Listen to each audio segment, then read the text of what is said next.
Hey there everyone. In the previous video we had completed the gluteal region, and in today's video we are going to start a new chapter, that is the popliteal fossa. So we are going to cover the major topics, and in the next video of this chapter we are going to do the tibial nerve, its branches, the common peroneal nerve, its branches, beginning, course, termination, etc. So in today's video we're going to do the fascia, deep fascia, its the popliteal fossa location, its boundaries, its contents and everything. So what the in Latin, the popliteal fossa means hamstring of the knee is called as popliteal. Okay, and what is a fossa? Fossa is nothing but a depression that is present. Okay, so it is a shallow diamond shaped depression. It is diamond shaped depression, that is the fossa, and it is the hamstring of the knee, giving it a name called as the popliteal. Okay, so it is felt when the knee joint is semi-flexed. Okay, it is felt when the knee joint is semi-flexed. Okay, when the knee joint is semi-flexed you can feel the depression by touching it. Okay, now what is the location of this? The location is, it lies behind the knee joint. On the posterior side it lies.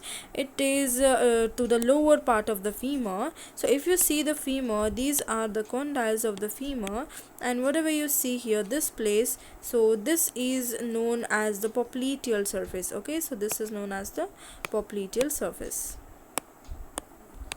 Now, and upper part of the tibia, so its location is on the posterior side to the knee joint. Lower part of the femur, that is this part, that is the popliteal region, the popliteal surface, and the upper part of the tibia bone. Okay, the upper part of the tibia bone. So in this region we have the popliteal fossa. Okay, so now what are the boundaries of the popliteal fossa? So first we are going to understand this by a diagram, and then we will see what all is written. Okay, so yeah, so this is the diamond shaped depression, and this is the, whatever you see, the upper triangle, this is the popliteal surface of the femur. Okay, so this is the superior view, the inferior view, lateral view, and the medial view, not view but sides. Okay, so on the superior medial side we have the muscle, that is the semitendinosus muscle, and on the superior lateral side we have the biceps femoris muscle. Okay, and on the inferior medial we have the semimembranosus, and then at the lower side, the lowest side, we have the medial head of the gastrocnemius, and on the lower lateral side we have the lateral head of the gastrocnemius. So on the lateral side it is the lateral head of gastrocnemius, on the medial side it is the medial head of the gastrocnemius, and the muscle that lies in the popliteal fossa is the popliteus muscle, and this one, the degenerated muscle, that is the plantaris muscle. Okay, it is inside. Okay, this is the plantaris muscle. It is a degenerated muscle. It is a degenerated muscle, and it is homologous to the palmaris longus muscle. Okay, it is homologous to the palmaris longus muscle of the upper limb. In the lower limb we have plantaris, in the upper limb we have the palmaris longus. Okay, so this is about the boundaries, the superior, inferior, and lateral and medial. Okay, so let us see in the form of flowchart. So superior laterally we have the biceps femoris, as we saw. Superior medially we have semitendinosus, semimembranosus, gracilis, sartorius, and adductor magnus. So these are the supporting, but these two are the main. Okay, semitendinosus and semimembranosus. In the inferior lateral side we have the lateral head of the gastrocnemius and the plantaris, which is the degenerated muscle. Okay, the degenerated muscle, and the inferior medially we have the medial head of the gastrocnemius. Inferior laterally the lateral head of gastrocnemius, and inferior medially the medial head of gastrocnemius. Okay, so this is about the boundaries. Now we are going to talk about the roof and the floor, the roof of the popliteal fossa and the floor of the popliteal fossa. So first, let us see the roof. So roof, it is made up of the deep popliteal fascia, the deep fascia or the popliteal fascia, and the superficial fascia.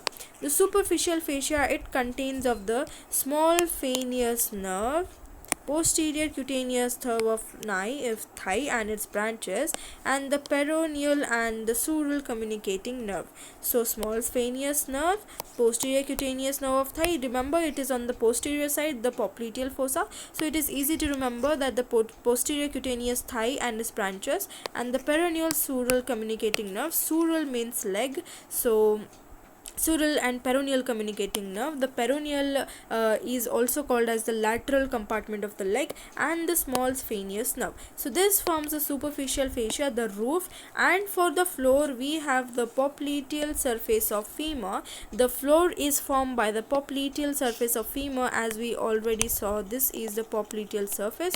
So the popliteal surface of the femur, capsule of the knee joint, and oblique popliteal ligament. We will see this soon.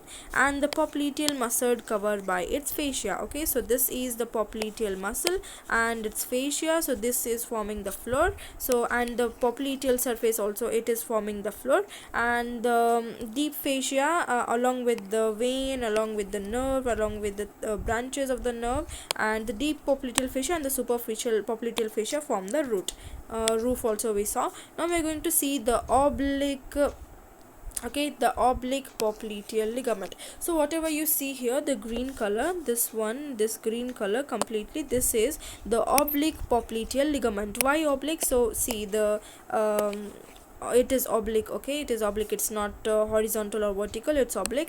And popliteal because it is lying in the popliteal fossa. Ligament because it is holding, okay, it is holding something, and it is the attachment between the bone and the bone, so that is a ligament, and bone to the muscle is the tendon, right?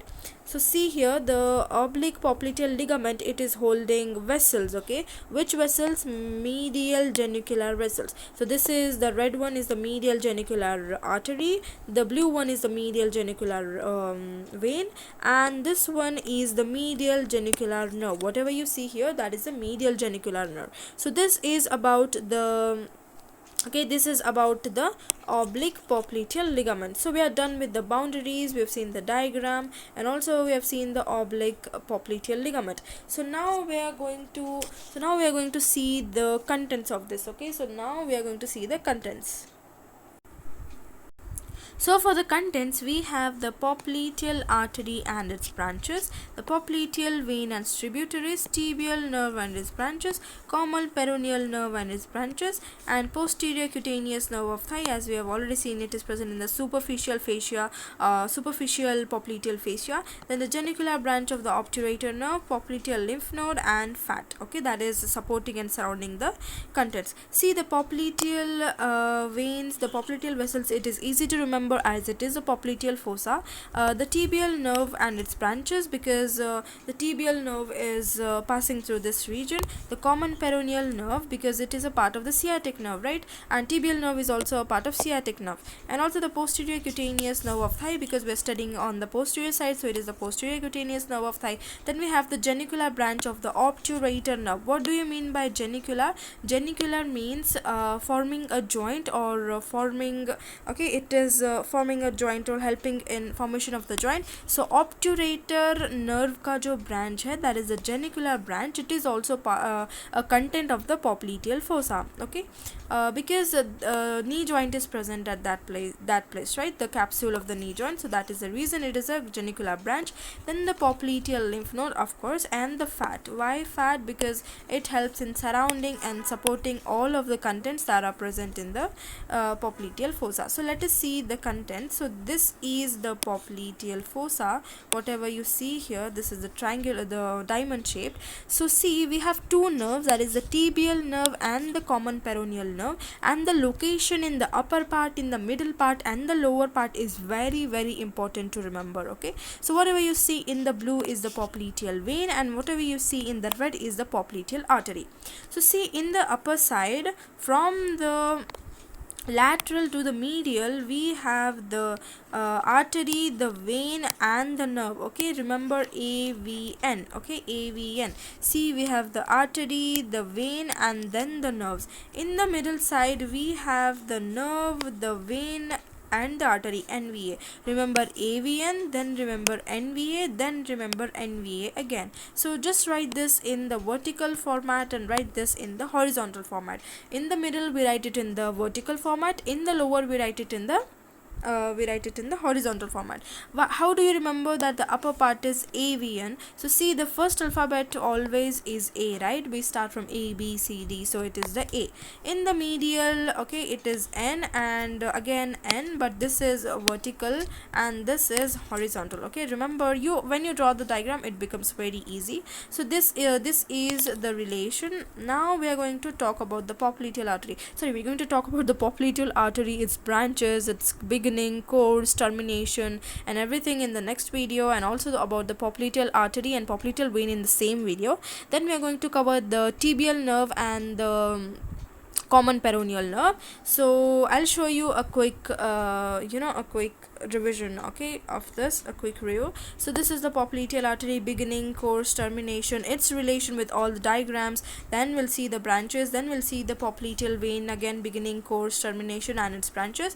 Then we see the tibial nerve, its root value, course, beginning, termination, along with the plexus, and then the branches. And then the common peroneal nerve with the plexus, its root value, course, beginning, termination, and its branches. So at the last we're going to see the genicular branch of the obturator nerve, and we are done with the popliteal fossa chapter. All we are left is with the genicular. Let me increase the size of this. We are left with the genicular anastomosis, okay, or the anastomosis around the knee joint. Okay, we are very good at anastomosis, right?